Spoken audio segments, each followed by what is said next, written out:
धोए धोए पीवा मेरे सतगुरु दीन दयाला। सिमर सिमर सिमर नाम जीवा तन मन होवे निहाला।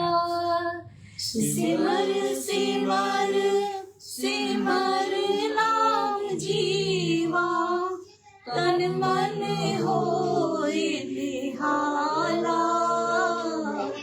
तन मन होए निहाला। चरण कमल तेरे धोए धोए पीवा मेरे सतगुरु दीन दयाला। पार ब्रह्म परमेश्वर सतगुरु आपे करने हारा। पार ब्रह्म परमेश्वर सतगुरु आपे करने हारा। आपे करने हारा। चरण कमल तेरे धोए धोए पीवा मेरे सतगुरु दीन दयाला। चरण धूल तेरी सेवक मांगे तेरे दर्शन को बलिहारा। चरण धूल तेरी सेवक मांगे तेरे दर्शन को बलिहारा। तेरे दर्शन को बलिहारा। चरण कमल तेरे धोए धोए पीवा मेरे सतगुरु दीन दयाला। ताहा बैकुंठ जहाँ कीर्तन तेरा तू आपे श्रद्धा लावे। ताहा बैकुंठ जहाँ कीर्तन तेरा तू आपे श्रद्धा लावे।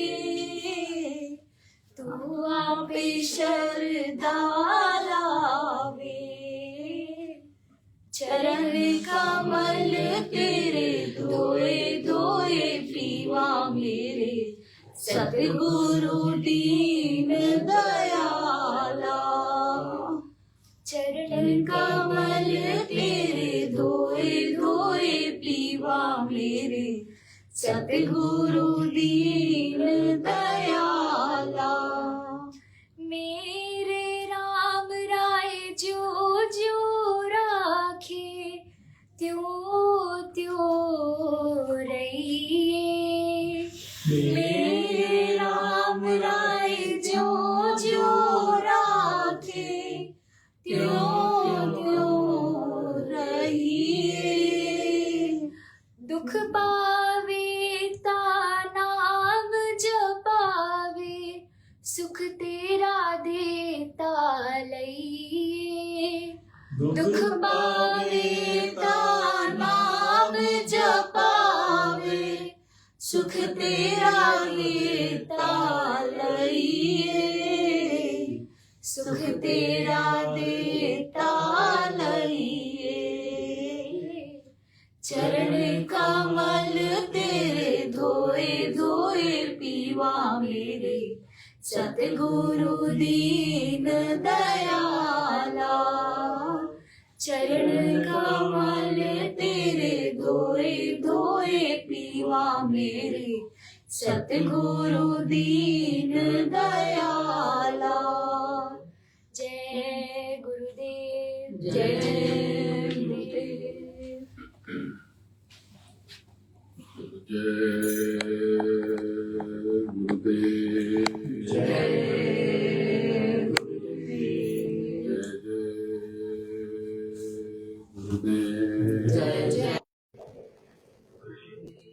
जय गुरुदेव नाम किसका? प्रभु का। जय गुरुदेव नाम किसका? प्रभु का। गुरु महाराज के चरणों में बारंबार नमन करता हूँ और आप सबको प्रणाम करता हूँ। पवित्र जीवात्माओं, आपके दिल्ली में वैसे तो विशेष काम से आना हुआ, लेकिन आप सबके दर्शन हो गए, बड़ा आनंद हुआ। ये बानो तन इसकी पहले कुछ बातों को समझ लो और इस कायनात की बारीकियों को जान लो। ये जगत मृत्यु लोक मंडल है, तो मृत्यु तो क्या इसकी होती है और ऊपर के मंडलों की नहीं होती? नहीं, उनकी भी होती है। और मृत्यु लोक मंडल इसलिए कहते हैं इसको, इसमें आकार प्रकार बहुत जल्दी मिट जाता है। कुछ भी बनाओ, यहाँ के मसाले लेकर के घर बनाओ, यहाँ के मसाले लेकर के वस्त्र बनाओ, और यहाँ के मसालों से ये जो देह बनती है ये टिकती नहीं है, बहुत लंबे समय तक रुकती नहीं है। जैसे लिंग शरीर में वहाँ जो नूरी सृष्टि है उसकी आयु बहुत लंबी है, और सूक्ष्म संसार उसमें भी देह बहुत लंबी, और उसके ऊपर शब्द स्पर्श रूप रसगंध का जो कारण जगत है उसकी आयु भी बहुत ज्यादा। लेकिन ये स्थूल संसार, यहाँ कुछ भी वो बदल जाता है। आप जो 5 बरस पहले जैसे दिखते थे आज वैसे नहीं दिखते। 5 बरस पहले वाला आपका शरीर, आपकी शक्ल मर गई। आपका घर 10 बरस पहले जैसे चमकता था आज नहीं चमकता, क्योंकि वो चमक, वो रौनक अब मर गई। अगर आपके जीवन में कभी बहुत दुख था तो वो दुख भी मरेगा, और अगर सुख है तो सुख भी मर जाता है। अगर बाहरी चीजों में आप सुख दुख आनंद खोजते हो तो ध्यान रखना, ये मिल जाएगा लेकिन फिर बढ़ जाएगा। लेकिन अगर आनंद की, सुख की तलाश आप भीतर करोगे तो लंबे समय तक सुखी रह जाओगे। और अगर आपने अपने मूल और वजूद को जान लिया, लंबे समय तक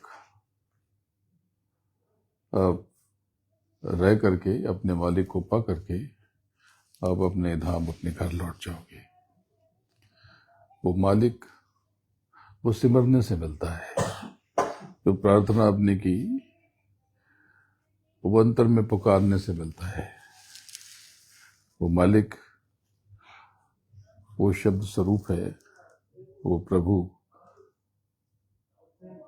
वो नाम स्वरूप है, वो अंतर में तड़पने से मिलता है, अंतर की पुकार से मिलता है। आपको पता नहीं कि आप कितने भाग्यशाली हो, इतनी अनगिनत सूरतों में आपके ऊपर इतनी दया, इतना प्रेम। वो मालिक, उसने आपको रास्ता दिया, उसने आपको दिशा दिखाई, और जो वेद दुनिया को पता नहीं आप उससे अवगत हुए, तो ये तो बहुत बड़े भाग्य की बात है। ये छोटी बड़ी बात तो है नहीं। तो इस रहस्य राज को समझो।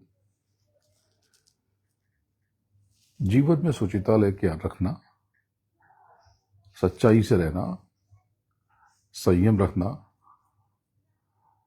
किसी को बुरा मत समझना, बुरा मत कहना। अगर कोई आपका बुरा कर दे, आपको कुछ भी कहे, तो आपको तो 2 कान मिले हैं, एक कान से सुनो और दूसरे कान से निकाल दो। किसी को अपशब्द मत कहना, क्योंकि ऐसा होता है कि किसी को बुरा कहा और वो फलीभूत हो जाता है। तो लोग कहते हैं कि मैं जो कहता हूं वो हो जाता है। वो हो जाता है, इसके 2 पक्ष हैं। अगर आपकी सूरत एक बिंदु पर एकाग्र हो जाए और आपके ही कर्मफल बहुत इकट्ठा हो जाएं, शुभ कर्म इकट्ठा हो जाएं, तो आप जो आदोष दोगे वो हो जाएगा। आप शुभ बोलोगे तो शुभ हो जाएगा, अशुभ बोलोगे तो अशुभ हो जाएगा, आदेश का पालन हो जाएगा। तो एक पक्ष तो ये है, और दूसरा पक्ष ये है कि आपको अगर निरंतर आप साधन भजन करते रहे, नाम की कमाई करते रहे, तो आपको किसी घटना का पूर्वाभास हो जाता है। ये मानव तन ये बड़ा विलक्षण है। इसी में ट्रांसमीटर भी है और रिसीवर भी है। आप चाहो तो ट्रांसमिट कर दो, और चाहो तो आने वाली घटना या बीते हुए कल उसको रिसीव कर लो और देख लो दूर दूर तक क्या सत्य है क्या असत्य है। तो ऐसा करने की जरूरत नहीं है, लेकिन आपको पता है कि आप इतने शक्तिशाली हो, तो ध्यान रखना, अपनी सोच को शुद्ध रखना, अपनी वाणी को उत्तम रखना, मीठा बोलना, अच्छा बोलना, जो आपका बुरा कर दे उसके लिए भी प्रार्थना करना, उसके लिए भी दुआ करना, बद्दुआ मत देना। क्योंकि जिसने अगर आपको दुखाया, आपका हृदय दुखाया, दिल दुखाया, मन दुखाया, तो अपने कर्मों को पहुंचाने। तो इस बात को समझ लो। मैं बार बार बताता रहा हूं कि दोनों आंखों के मध्य के नीचे का या इसके बाहर का जितना भी खेल तमाशा है, ये सब भ्रम का चक्कर है, और ये आपके साथ नहीं जाएगा। लेकिन दोनों आंखों से ऊपर जो आपकी कमाई है, जो श्रम परिश्रम है, यही आपके साथ चलेंगे। ये दोनों आंखों के मध्य में आपकी सूरत का, आत्मा का, जीवात्मा का घाट है, दरवाजा है। यहां पर बार बार दस्तक दिया करो, यहां पर बार बार पुकारा करो, यहां पर प्रार्थना किया करो। जब भी प्रार्थना करते हो, अगर प्रार्थना याद है तो दोनों आंखों के मध्य केंद्रित करके तड़प के पुकारो और अपने जीवन में परिवर्तन को महसूस करो। और अगर याद नहीं है तो 2 पंक्तियां पढ़ ली और फिर दोनों आंख बंद करके कुछ देर के लिए, भले 2 सेकंड, 5 सेकंड या जरा सी घड़ी के लिए आप ठहर जाओ और उसे निहारो। वहां से ये अभ्यास निरंतर करते रहो। और जब आपको अवसर मिले, जब शांत जगह बैठो, जैसे अभी बैठे हो, एक झंझनाहट से आपको सुनाई पड़ रही कुछ लोगों को, इसमें खो जाओ। ये जो ये आवाज हो रही, तो जिनको नाम का दान मिला है उनको धीरे धीरे जो नाम बताए गए वो नाम उनको सुनना है। और जब शोरगुल वाली जगह पे रहो, ज्यादा वहां पर शोर शराबा हो, तो दोनों कान में उंगलियां डाल करके बैठ जाना और सुनने की कोशिश करना, अभ्यास करना। तो ये करना, आप चिंता मत करना, वो मालिक आपके साथ है जो इस कायनात का स्वामी है, इस जगत का मालिक है। आप उसे पहचानोगे कैसे? तो अपने भीतर की क्षमता को, अपने हिडन सेंसेस को, अपनी सुप्त शक्तियों को, यानी अपने दिव्य चक्षुओं को, ज्ञान चक्षुओं को, दिव्य कर्ण को आप जागृत कर लो, जगा लो। और जैसे ही जग जाएंगी, ये शक्ति आपकी जाग जाएगी, तो आप दूर दूर तक देखने के काबिल हो जाओगे। और एक क्षण में आप स्वयं को भी जान लोगे, अपने मालिक, अपने स्वामी, अपने सदगुरु को भी पहचान लोगे। अपने भीतर ज्यादा समय बिताओ। वो मालिक आपका प्रियतम है, आपसे बहुत प्रेम करता है। दुनिया के प्रेम में तो झूठ है, सच है, फरेब है, छल है, कपट है, विषय वासनाएं हैं, झूठी कामनाएं हैं, व्यर्थ की इच्छाएं हैं। लेकिन उसके प्रेम में इतनी स्निग्धता है, पवित्रता है, जिसका आप अनुभव करके ही पता लगा सकते हैं। आप जब उसके वरद हस्त का अपने माथे पर स्पर्श महसूस करते हो, तभी आपको एहसास हो जाता है वो दयालु, वो दाता, उससे बढ़ करके हमदम कोई नहीं, उससे बढ़ करके शुभचिंतक कोई नहीं। वो आपका स्वामी, वो आपका मालिक, वो आपका सदगुरु हमेशा आपके अंग संग रहता है, आपसे बहुत प्रेम करता है। तो बड़ा अच्छा हो गया, आप सबके दर्शन हो गए। बड़ा आनंद हुआ। आप सब आए, आपको बहुत बहुत आशीर्वाद।